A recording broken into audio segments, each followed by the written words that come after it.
Ce qui devait arriver arriva. Quand on inverse les rôles, quand on bouleverse l'ordre établi des choses, quand on retourne une pyramide, la pointe en bas et la base en haut, on marche alors sur la tête et il faut s'attendre à un chamboulement des valeurs. Demandez à des enfants s'ils préfèrent travailler ou jouer, manger des brocolis ou des frites et de la glace. On devine vite la réponse. Si éduquer consiste à laisser faire l'enfant au gré de ses caprices, de ses goûts, dans le sens de la facilité et du plaisir immédiat, il est peu probable qu'il développe les vertus et la ferme volonté nécessaires pour bien vivre, ou plutôt pour vivre une vie de bien.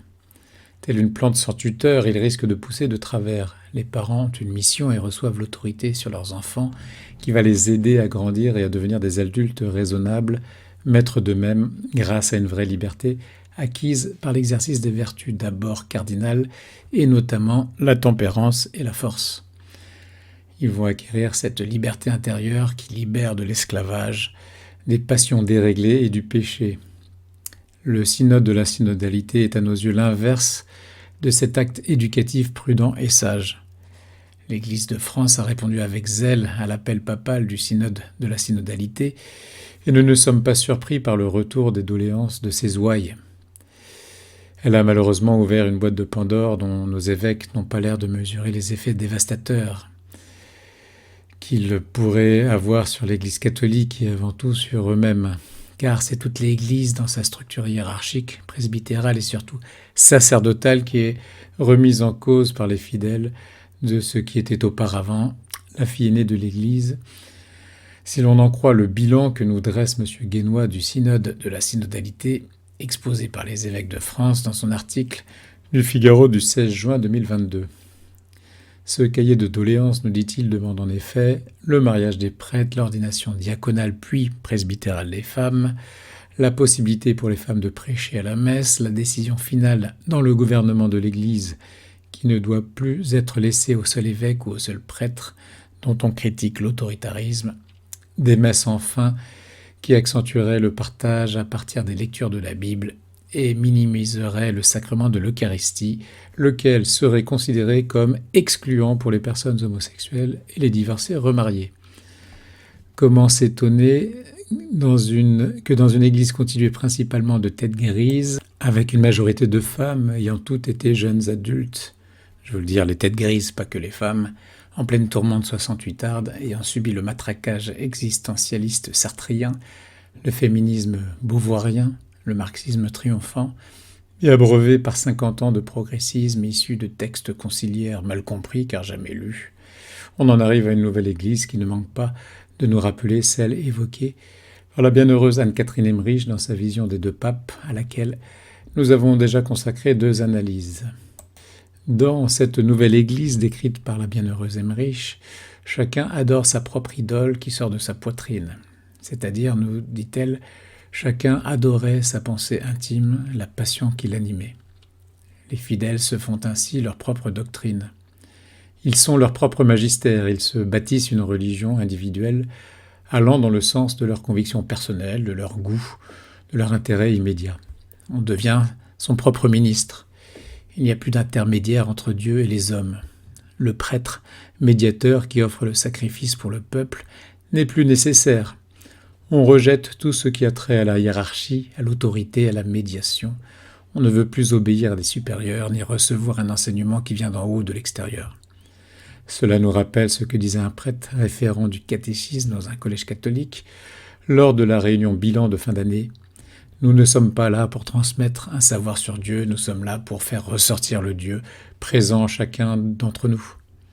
Cela s'appelle l'immanentisme, et il s'avère que c'est un des piliers de la doctrine moderniste, selon l'analyse qu'en a fait saint Pie X dans son incontournable encyclique Pascendi Dominici Gregis. Cette tendance correspond également à la pédagogie actuelle qui veut mettre l'enfant au centre de son apprentissage pour que l'enseignant, ou plutôt le sachant, ne soit plus au-dessus de lui. Il sait, mais il ne doit pas transmettre un savoir, cela serait autoritaire et humiliant. Il est là pour faire en sorte que l'apprenant apprenne tout seul dans une sorte de réminiscence platonicienne où l'on fait surgir des idées enfouies en nous, déjà là, au contact du professeur qui, lui, ne transmet rien. Ce refus de commandement du supérieur, de l'obéissance à une autorité est une sorte de non serviam de l'ange déchu, nourri par un orgueil démesuré. Et justement, saint Thomas nous dit que l'orgueil est toujours contraire à l'amour de Dieu, car l'orgueilleux ne se soumet pas à la règle divine comme il le doit. Parfois aussi, il est contraire à l'amour du prochain, quand on se place de façon désordonnée au-dessus du prochain et qu'on se soustrait à la sujétion qu'on lui doit. En cela aussi, on déroge à la règle divine qui a établi une hiérarchie entre les hommes, certains devant être soumis à d'autres. La vision des deux papes déclare en ce sens « J'y vis concourir toutes sortes de personnes et de choses, de doctrines et d'opinions. Il y avait dans tout cela quelque chose d'orgueilleux, de présomptueux, de violent. » Refuser la hiérarchie, c'est refuser la façon dont Dieu conduit l'Église. Comme le disait le pape François, c'est là le style de Dieu, sauf que lui parlait de la synodalité, qui elle contredit la façon dont Dieu gouverne toutes choses. Contrairement à ce que pensent les zélotes synodaux, ce n'est pas le cléricalisme le problème, car le cléricalisme, qui est l'émission du clergé dans les affaires politiques, n'a rien à voir avec les reproches faits au clergé ici. Ce qu'on reproche à l'Église dans le prisme déformant 68 arts, c'est la notion mal comprise de hiérarchie impliquant l'autorité et le pouvoir qui va avec. Or, le pouvoir est la notion clé pour comprendre l'essence du sacerdoce.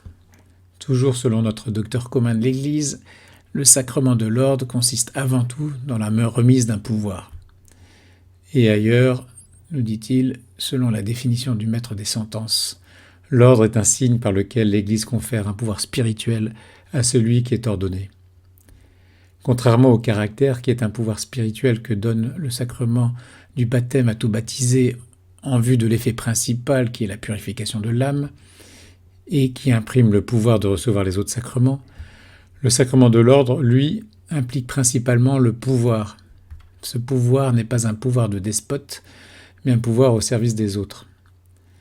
Saint Thomas précise que la sujétion de l'esclavage est assurément incompatible avec la liberté. Elle se réalise lorsque celui qui commande utilise ses subordonnés à son profit. Et ce n'est pas cette soumission qu'exige l'ordre. Le chef doit chercher le salut de ses subordonnés, non son intérêt propre.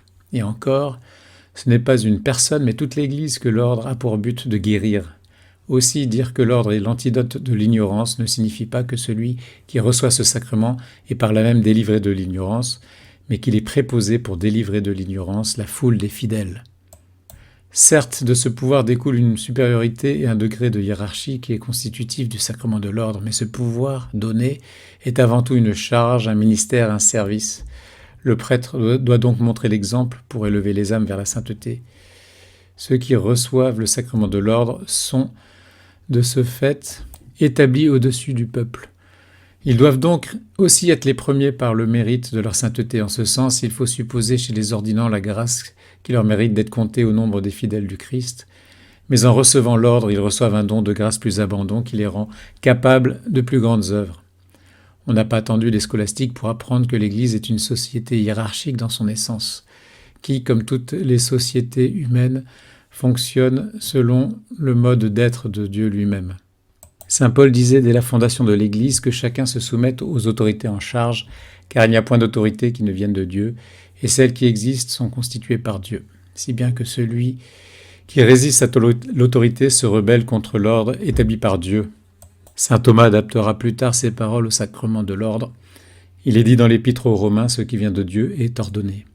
Mais l'Église est de Dieu, il l'a édifiée par son sang, il doit donc y avoir un ordre dans l'Église. Puis l'Église représente l'état intermédiaire entre l'état de nature et l'état de gloire. Dans la nature, il y a un ordre. Certaines créatures sont supérieures à d'autres. Dans la gloire, il en est de même, comme le prouve la hiérarchie angélique. Conclusion, entre ses œuvres et lui, Dieu a voulu pousser la ressemblance aussi loin que possible pour les faire parfaites et pouvoir par elles être connues. Afin donc de manifester dans ses œuvres non seulement les perfections de son essence, mais celles de son action sur les créatures, il a imposé à tout être cette loi de nature. Les êtres inférieurs seront conduits à leur perfection par des êtres intermédiaires, ceux-ci à leur tour par des êtres supérieurs. Tel est l'enseignement du pseudo-Denis. Pour que cette harmonie ne manqua pas à l'Église, Il établit un ordre en elle. Certains dispenseraient les sacrements aux autres, en cela imitant Dieu, à leur manière, collaborant en quelque sorte avec Dieu. Ainsi, dans le corps vivant, certains organes ont aussi une influence sur les autres. Dans la vision d'Anne-Catherine Emmerich, le pape qui a favorisé la montée de la nouvelle Église est remplacé par un nouveau pape qui remettra l'Église catholique sur le droit chemin, qui savait s'attacher les bons prêtres et repousser loin de lui les mauvais. L'ancienne Église est préservée. La visionnaire vit le secours arriver au moment de la plus extrême détresse, grâce à l'intervention de la Sainte Vierge qu'elle vit monter sur l'Église et étendre son manteau. Marie protégera directement l'œuvre de son Fils. Ne peut-on pas interpréter ce passage en disant que malgré les nombreux cardinaux de tendance progressiste mis en place pendant le pontificat de François, le prochain conclave ou l'un des prochains conclaves, puisque la vision des deux papes dit l'un de ses successeurs, sera non seulement recouvert par les murs et le plafond de la chapelle Sixtine, mais aussi abrité sous le manteau protecteur de la Mère de Dieu, afin que l'un des prochains pontifes remette de l'ordre dans la doctrine et dans la gouvernance de l'Église et que le sacerdoce catholique soit gardé intact. De cette façon, le très saint sacrement de l'autel restera vraiment le sacrement efficace et réel du salut des âmes.